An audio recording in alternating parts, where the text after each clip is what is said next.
इतनी बार ऐसा होता है कि इतने सारे स्टूडेंट्स आते हैं और कहते हैं कि मैम मैंने तो सब कुछ पढ़ लिया है, फिर भी टेस्ट में मार्क्स नहीं आ रहे। कि भाई आप किस तरीके से, क्या बेस्ट टेक्निक हो सकती है एक टेस्ट सीरीज को लगाने की, और मॉक टेस्ट किस तरीके से आपकी किस्मत बदल सकते हैं। कुछ कैंडिडेट या कुछ एस्पिरेंट ऐसे होते हैं जो एवरेज माइंडसेट के होते हैं, और कुछ ऐसे होते हैं जो टॉपर माइंडसेट के होते हैं। पेपर ही पूरा अटेम्प्ट नहीं हो पाया, 100 क्वेश्चन थे, वो तो मैं 70 ही क्वेश्चन पढ़ पाया, 30 क्वेश्चन तो मैंने पढ़े ही नहीं। आपको अपने आप को डेली उस सिचुएशन में लाना है जिस सिचुएशन में आपको एग्जाम में आना होगा।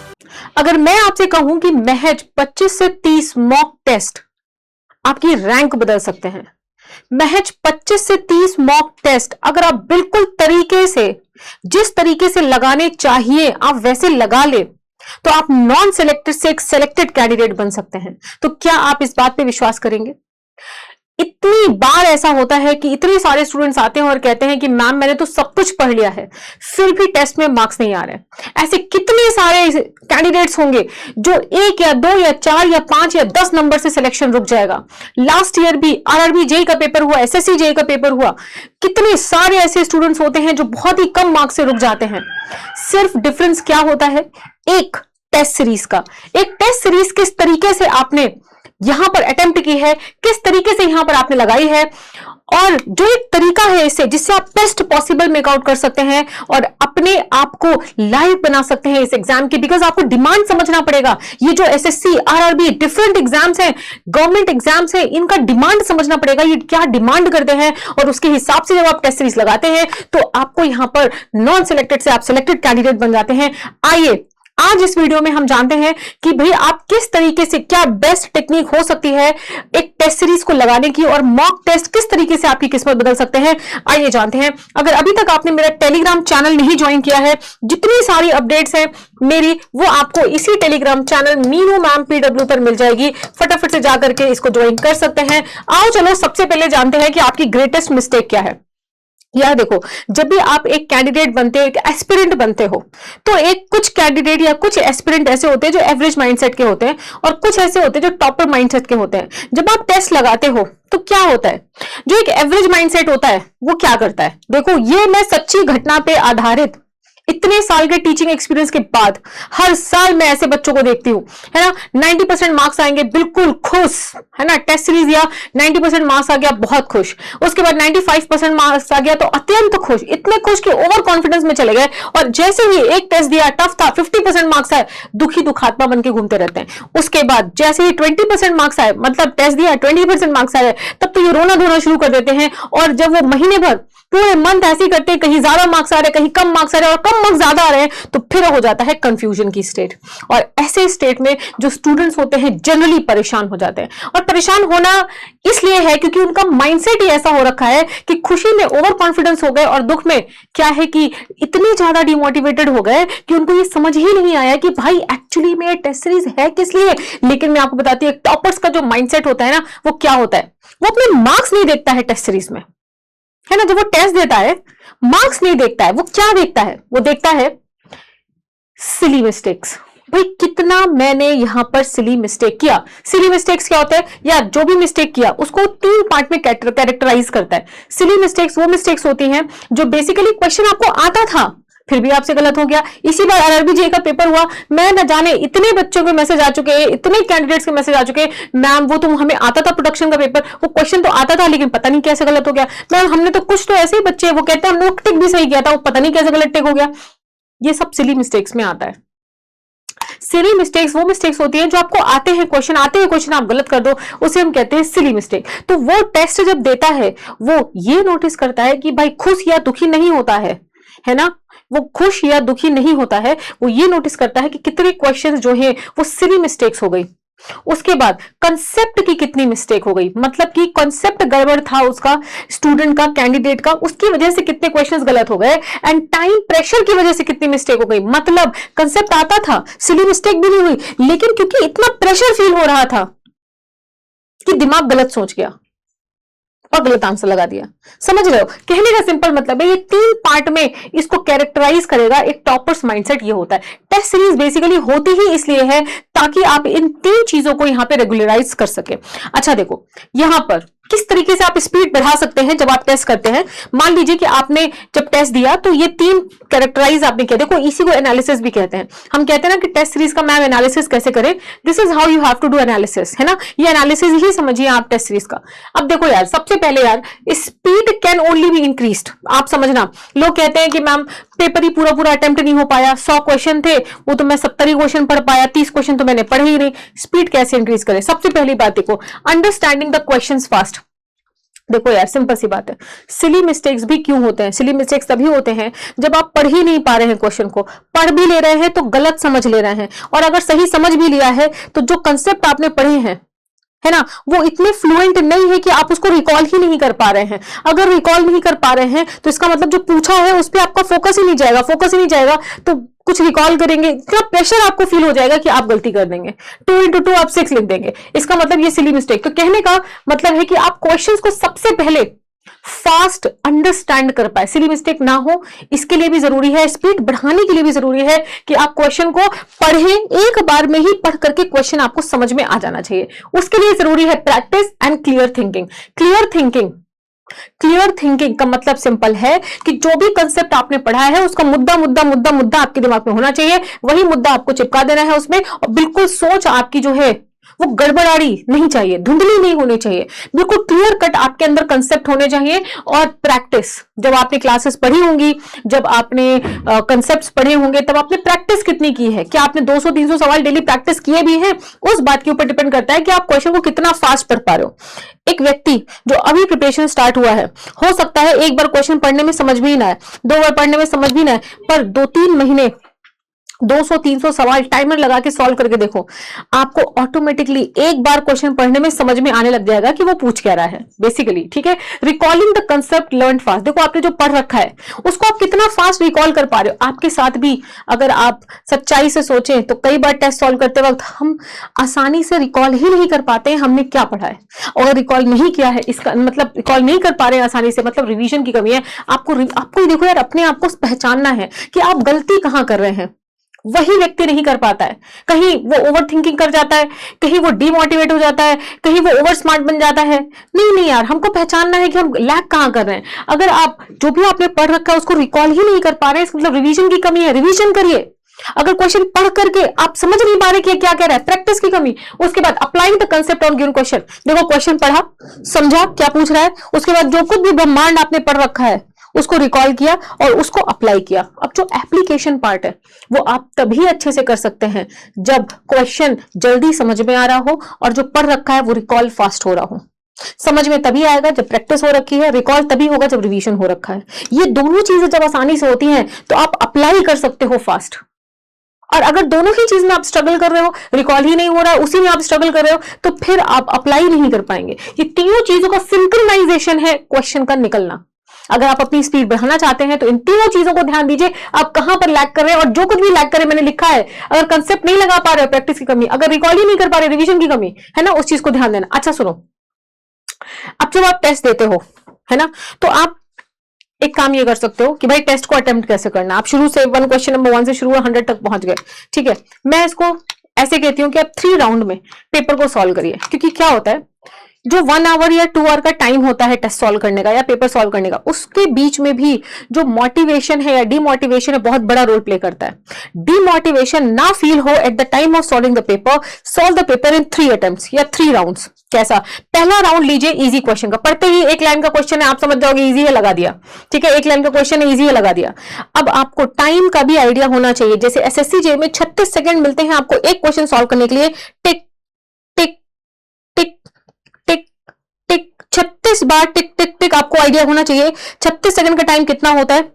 और जब आप क्वेश्चन पढ़ोगे आप खुद ही समझ जाओगे कि 10 या 20 सेकंड में आपने क्वेश्चन लगा लिया, वो इजी क्वेश्चन है। ठीक है, पहले अटेम्प्ट में आप सारे इजी क्वेश्चन लगा लीजिए, और जो न्यूमेरिकल्स हैं या जो डाउट या टफ वाले क्वेश्चन है उन्हें लीव कर दीजिए। फिर दूसरे अटेम्प्ट में आप न्यूमेरिकल्स को सॉल्व करिए, जो न्यूमेरिकल आपने ड्रॉप किए थे उसको सॉल्व करिए, और तीसरे अटेम्प्ट में आप टफ या डाउटफुल क्वेश्चन सॉल्व करिए। इससे क्या होगा ना, डिमोटिवेशन की वजह से जो आगे आने वाले, मान लो शुरुआत के 50 क्वेश्चन किए, इसी में डिमोटिवेट हो गए, तो लास्ट के जो 50 क्वेश्चन है वो डिमोटिवेशन से इजी क्वेश्चन भी गलत हो जाएंगे।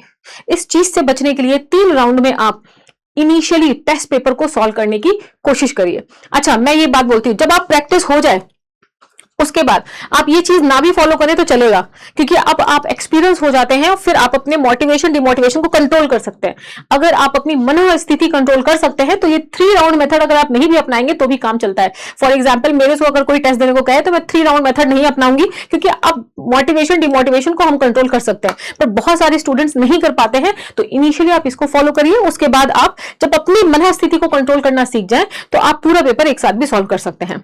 देन ये सबसे इंपॉर्टेंट है यार, ये एक ड्रिल आपको करनी है, डेली प्रैक्टिस ड्रिल करनी है। ये क्या होता है यार, टाइमर लगाओ 1 घंटे का, और अगर एग्जाम में 45 सेकंड मिल रहा है तो उससे कम का मतलब 30 सेकंड का मानिए एक क्वेश्चन के लिए, और 1 आवर में 30 सेकंड का एक क्वेश्चन है तो आप मल्टीप्लाई कर लीजिए जितने क्वेश्चन है, और बिल्कुल फास्ट स्पीड में करिए और एक साथ करिए। ये ड्रिल है, वो होते हैं ना जैसे मॉक ड्रिल करते हैं, कहीं आग लग गई तो मॉक ड्रिल करते हैं, भाई कैसे बचना है, भागो भागो, वैसी वाली सिचुएशन। आपको अपने आप को डेली उस सिचुएशन में लाना है जिस सिचुएशन में आपको एग्जाम में आना होगा। समझ रहे हो? टेस्ट यही है। टेस्ट सीरीज देने का मतलब यही है कि आप ये सब करें, यूं नहीं कि बस बैठ करके पढ़े जा रहे हैं किताब, पढ़े जा रहे हैं किताब, पढ़े जा रहे हैं किताब। भैया ये सेमेस्टर एग्जामिनेशन नहीं है, ये कॉम्पिटिटिव एग्जामिनेशन है। जो आपसे ज्यादा करेगा वो पहले सेलेक्ट हो जाएगा। तो अगर आपको उससे भी ज्यादा करना है, ये सारी चीजें आपको फॉलो करनी पड़ेगी। ये ड्रिल करना बहुत जरूरी है। डेली अपने आप को ऐसी सिचुएशन में जरूर लाओ जहां पे भागम भाग क्वेश्चन सॉल्व करिए, ठीक है, और उसमें एक्यूरेसी को, स्टिल माइंड, मनस्थिति, एंजाइटी, डर, उस सबको कंट्रोल करना सीखिए, और वो टेस्ट देकर के ही आप कर सकते हो, ठीक है। नेक्स्ट ईयर एक्यूरेसी कैसे बढ़ा सकते हो? देखो, एक्यूरेसी बढ़ाने के लिए सबसे पहले आप जब आप टेस्ट सॉल्व कर रहे हैं तो केयरफुली पढ़िए क्वेश्चन, क्योंकि कहां गलत होते हैं। नॉट लिखा है, करेक्ट लगा दिया है ना, which of the following is not that पूछा है ना, एक्सेप्ट वाले क्वेश्चन, करेक्ट वाले क्वेश्चन, इनकरेक्ट वाले क्वेश्चन। तो क्वेश्चन को करेक्टली रीड करना सीखिए, सबसे पहला अटेम्प्ट होता है। दूसरा, यूनिट का सबसे ज्यादा ख्याल रखना है। यूनिट कन्वर्जन में आपको बहुत ही फ्लुएंट होना पड़ेगा। ओवरऑल यूनिट कन्वर्जन में आपको बहुत ही फ्लुएंट होना पड़ेगा। सारी यूनिट्स आपको क्लियर होनी चाहिए। नाउ जितने भी ऑप्शंस होते हैं, 4 ऑप्शंस होते हैं, चारों ऑप्शन को आपको केयरफुली लुक करना है, एंड उसके बाद आप एलिमिनेशन मेथड लगा सकते हैं। मतलब 4 ऑप्शन है, 2 अगर नहीं है, बिल्कुल गलत है, बचे 2, तो फिर उसके हिसाब से आप वहां पर रिस्क ले सकते हो, है ना। अब चारों ही आपको लग रहे हैं तो बेस्ट पॉसिबल। देखो ऐसा है, ये जो भी एग्जाम्स है इसमें क्या होता है ना, अगर सब सही है तो जो सबसे ज्यादा सही है वो आंसर लगाना है, सब गलत है जो सबसे कम गलत है वो आंसर लगाना है। ये जो कला है ये आनी चाहिए आपको, समझ रहे हो। उसके बाद कैलकुलेशन, अगर आप कैलकुलेटिव क्वेश्चन है जो कि यूजुअली जेईई एग्जाम्स में कम ही होते हैं, तो लेकिन हाँ इस बार एसएससी जेईई अगर आप देखें तो कैलकुलेटिव पेपर आया था। अगर कैलकुलेशन है पेपर में तो आपको उसे स्किप नहीं करना है, 1 बाय 1 स्टेप करके आराम से कैलकुलेशन आपको करना है, लेकिन टाइम तो लगेगा। इस तरीके से आप एक्यूरेसी पे काम कर सकते हैं, जो कि करना पड़ेगा। अब देखो 15 डे इंप्रूवमेंट प्लान अपने लिए बनाइए। जैसे कि अगर आप टेस्ट दे रहे हैं, नंबर नहीं आ रहे तो रोना धोना नहीं करना है, अपने लिए 15 दिन का इंप्रूवमेंट प्लान बनाइए, क्योंकि नंबर नहीं आया तो इंप्रूवमेंट प्लान तो बनाना पड़ेगा ना। तो इसके लिए मैंने जो प्लान आपके लिए बनाया है वो ये है कि डे 1 से 5 आप डेली टेस्ट दो, और वो करो जो मैंने फर्स्ट पेज में बताया है ना। अपनी मिस्टेक्स को कैरेक्टराइज करो, भैया सिली मिस्टेक है ना, कंसेप्चुअल मिस्टेक है ना, या प्रेशर में मिस्टेक कर दी। इकट्ठा करो डेटा, किस चीज का? अपनी प्रॉब्लम्स का। जो मिस्टेक्स आपके हो रही हैं उसका डेटा इकट्ठा करो, 5 दिन बैठ करके रोज टेस्ट दो और डेटा इकट्ठा करो। जब डेटा इकट्ठा हो जाए, अब बैठो, हाँ जी ये सब जो मैं गलतियां कर रहा हूं, ये सब जो दिक्कतें आ रही हैं, अब इसको ठीक करना है। तो डे 6 से 10 आप वर्क करो मिस्टेक्स पर, वीक टॉपिक्स पे। जो भी आपको लग रहा है कंसेप्चुअल मिस्टेक है, वीक टॉपिक पे काम करिए, छोटे छोटे पॉइंट्स है उसको करिए। जो टॉपिक नहीं पढ़ा है उसको गूगल से पढ़ के अपने नोट्स में लिखिए, जो नोट्स में है उसको फिर से रिवाइज करके अपने शॉर्ट नोट्स में लिखिए। जो मिस्टेक्स है उसको रिवाइज करो, उस पे काम करो। सिली मिस्टेक्स कर रहे हो तो क्यों कर रहे हो, उस पे काम करो, है ना। मतलब कहने का ये जो डेटा इकट्ठा किया ना उस पे काम करो 4 दिन। उसके बाद बेटा फिर से 11 से 15 दिन हर दूसरे दिन टेस्ट दो, फिर देखो कि जो काम किए हो इसके ऊपर क्या उसका रिजल्ट मिल रहा है कि नहीं मिल रहा है। समझ रहे हो? 1 to 5 डे तक जो भी मिस्टेक किए हो, नंबर नहीं आए, उस पे जो काम किया है 4 दिन, क्या उसका रिजल्ट मिल रहा है? मिलेगा। और अगर नहीं मिल रहा है फिर से रिपीट करो। इसको कम दिन भी कर सकते हो, 2 दिन टेस्ट दो, फिर 2 दिन इंप्रूवमेंट करो, फिर टेस्ट दो, फिर 2 दिन टेस्ट दो, फिर इकट्ठा करो सिली मिस्टेक, ये मिस्टेक, वो मिस्टेक, जो भी कर रहे हो, फिर उसके बाद इंप्रूव करो, उसके ऊपर काम करो। लेकिन ये सब करने में ना, मैं आपको बता रही हूं, तोते उड़ जाएंगे बहुत लोगों के। ये करना सबसे कठिन पार्ट है अपनी प्रिपरेशन का, है ना। वैसे तो क्लासेस होती रहती हैं, तुम शो की तरह क्लास को देखते हो, पढ़ रहे हैं, टीचर पढ़ा रहा है, हम लिख रहे हैं, बस हो गई क्लास, लगता है प्रिपरेशन हो गई। ना ना ना ना, सबसे कठिन काम अगर प्रिपरेशन का है तो वो यही पार्ट है बेटा, एंड मैक्सिमम लोग इसी में चूकते हैं। और देखो 15 दिन का इंप्रूवमेंट प्लान बनाया, उसमें अगर इंप्रूवमेंट नहीं हो रहा तो फिर एक हफ्ते का बनाओ, फिर इंप्रूवमेंट करते कि नहीं, तब करोगे ना जब टाइम होगा। अब पेपर पास आ गया है, फिर तुम एक महीने पहले तो टेस्ट ही सॉल्व करना शुरू करोगे, तो तुम्हें टाइम ही कहां मिलेगा इंप्रूवमेंट करने का, ये इंप्रूवमेंट प्लान बनाने का टाइम ही कहां मिलेगा। इसीलिए ये वीडियो आज अपलोड हो रहा है। इसी वीडियो एग्जाम के 9 महीने पहले नोटिफिकेशन आने वाली है आरबीजे 2025 की, आज अपलोड किया जा रहा है ना। लोगों को कहेगा अभी क्या जरूरत है इस वीडियो की, नहीं बेटा अभी भी जरूरत है इस वीडियो की, क्योंकि क्या है ना, ये वीडियो आज अगर आप देखेंगे और आज ही समझ जाएंगे तो जल्द से जल्द टेस्ट सीरीज सॉल्व करना शुरू कर देंगे। और जो व्यक्ति अभी से सब्जेक्ट खत्म हुआ टेस्ट सीरीज पे काम करना शुरू, इंप्रूवमेंट प्लान बनाना शुरू, मिस्टेक्स को कैटेगराइज करना शुरू, मिस्टेक कॉपी बनाना शुरू, वो व्यक्ति सिलेक्ट हो जाएगा। और यही महज 25 से 30 मॉक टेस्ट देकर के आप अपने अंदर भयंकर इंप्रूवमेंट ला सकते हैं, और यही सिलेक्शन दिलाएगा। 2-4 नंबर से जो सिलेक्शन रुक जाता है ना लोगों का, 8-10 नंबर से जो सिलेक्शन रुक जाता है, यही चीज है जो वो नहीं कर पाते हैं। ये मैं अभी आपको बता दे रही हूं।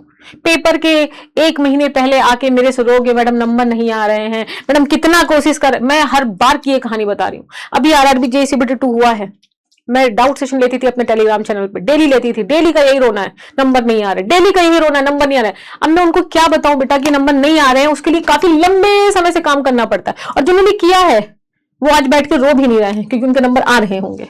तो मैं आपको ये सजेस्ट करती हूँ बेटा कि कुछ नहीं तो ये जरूर कर लेना, टेस्ट का एनालिसिस करना, टेस्ट पे काम करना सबसे ज्यादा कठिन काम है इस प्रिपरेशन का।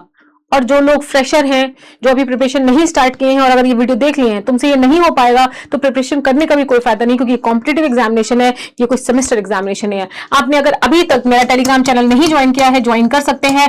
एंड वन मोर थिंग, अगर यहां तक आप इस सेशन को देख रहे हैं तो पीडब्ल्यू आप लोगों के लिए लेकर के आया है 1 पास, ये बहुत इंपॉर्टेंट है, ये तो होना चाहिए। बॉडी नॉमिनल प्राइस है, प्राइस की तो कोई बात ही नहीं है। सिविल, मैकेनिकल, इलेक्ट्रिकल 700 से प्लस फुल लेंथ टेस्ट है आपके पास। अगर तुमने जो कर लिया, जो बताया है इस सेशन में, इन टेस्ट के साथ कोई सिलेक्शन आपका रोक नहीं सकता, मैं गारंटी दे रही हूं, पर करना पड़ेगा। ये करना सबसे कठिन है, और सबसे ज्यादा आपके तोते, पसीना, खून सब एक हो जाएगा, ये मैं अभी आपको बता रही हूं। कहने का सिंपल मतलब ये है डियर कि ये जो 700 प्लस फुल लेंथ टेस्ट है, या जो भी टेस्ट है, ठीक है, कहने का सिंपल मतलब हर एग्जाम को कवर करेगा। इस देश में जितने भी एजेई एग्जाम्स हो रहे हैं वो सारे एग्जाम्स यहां पर कवर होंगे। एसएससी जेई हो, आरआरबी जेई हो, पीएसयू रिक्रूटमेंट हो, एजेई हो, एनपीसीआईएल हो, एनएचपीसी हो, डीआरडीओ हो, बीआरसी, दुनिया भर के एग्जाम्स हो रहे हैं, है ना। अभी देख रहे हैं आप, इतने सारे रिक्रूटमेंट आते हैं, सब इसमें कवर होगा। और ये बहुत ही अच्छी चीज है कि आपको एक बंडल मिल जाएगा क्वेश्चंस का, और ये पीडब्ल्यू यहां पर आप लोगों के लिए लेके आ गया है। गुरु पूर्णिमा ऑफर भी चल रहा है, 67% ऑफ, आप चाहें तो इस ऑफर को भी अवेल कर सकते हैं। And I really hope this video will change your life, and definitely it will change if you are going to follow. कष्ट में होगा, थकान हो सकती है, रोना भी आ सकता है, मेरे ऊपर गुस्सा भी आ सकती है कि मैम ने इतनी कठिन बात कैसे बोल दी, सब कुछ हो सकता है बेटा, लेकिन अंत में सिलेक्शन आपको जरूर मिलेगा। Thank you so much.